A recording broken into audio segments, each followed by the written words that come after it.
चुनाव आयोग ने गुजरात चुनाव की तारीखों का ऐलान कर दिया है और मुख्य चुनाव आयुक्त राजीव कुमार ने कहा कि गुजरात में पिछली बार की तरह 2 चरणों में चुनाव होंगे। वोटिंग 1 और 5 दिसंबर को होगी। आयोग के अनुसार मतगणना हिमाचल के चुनाव की तरह ही 8 दिसंबर को होगी। आपको बता दें कि गुजरात में कुल 182 विधानसभा सीटें हैं और इन पर चुनाव होना है। इस बार इस चुनावी मैदान में आम आदमी पार्टी के आने से त्रिकोणीय मुकाबला हो सकता है। पिछली बार बीजेपी की 99 सीटों के साथ पूर्ण बहुमत की सरकार बनी थी और वहीं कांग्रेस को 77 सीटें मिली थी।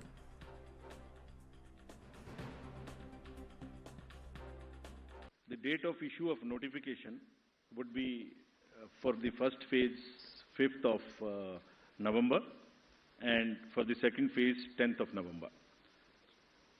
For making nominations, it would be 14th November for phase 1 and 17th November for phase 2. Date of for scrutiny of nominations would be November 15th and 18th respectively. Withdrawal would be November 17th and 21, and date of poll would be 1st and 5th, with the date of counting to coincide with Himachal Pradesh on 8th of December.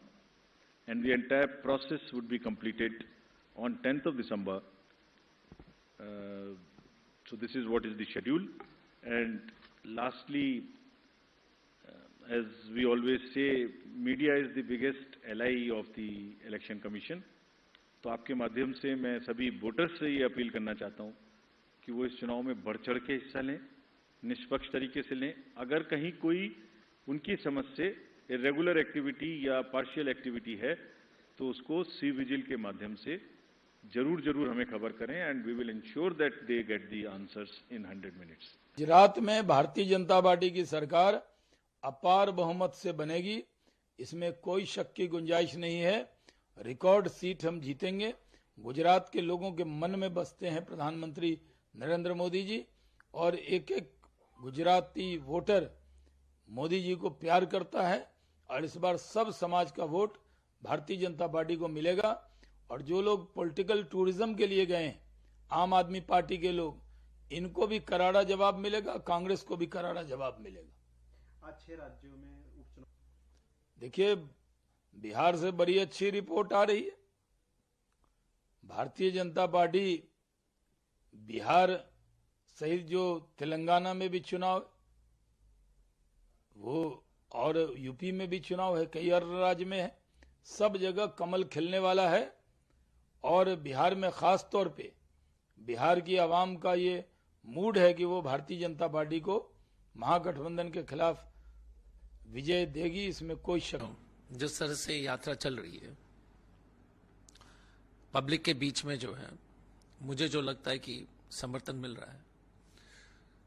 जहां तक BJP और आम आदमी party है, वो एक दूसरे के भाई हैं। केजरीवाल मोदी जी के बड़े भाई हैं, झूठ बोलने में, दुष्प्रचार करने में, झूठा मॉडल पेश करने में। कोई गुजरात मॉडल पेश करते हैं, आपने तो मोरवी वाला पुल देख लिया। पूरे गुजरात में जिस तरह से 27 साल से जो अन्याय चल रहा है, दिल्ली मॉडल उससे भी खतरनाक और जहरीला और खराब है। दुनिया के सबसे प्रदूषित शहर है, कोई हाईवे नहीं बना, कोई अस्पताल नहीं बना। पंजाब में एक टोटल अराजकता है, पंजाब एकदम खत्म हो चुकी है। तो झूठ बोलने में, एडवर्टाइजमेंट में पैसे खर्च करने में मोदी जी से आगे मिस्टर केजरीवाल है। आम आदमी पार्टी और बीजेपी में कोई अंतर नहीं है। तो मुझे लगता है कि पब्लिक को जो समझ में आ गई है कि बीजेपी और आप बराबर है, चोर चोर मौसेरा भाई हैं, तो कांग्रेस के पक्ष में मुझे जो लगता है, कम से कम खास तौर से लोग समझ रहे हैं कि कांग्रेस कम से कम जो भी बोलती है करती है। ये हमारा विचार है।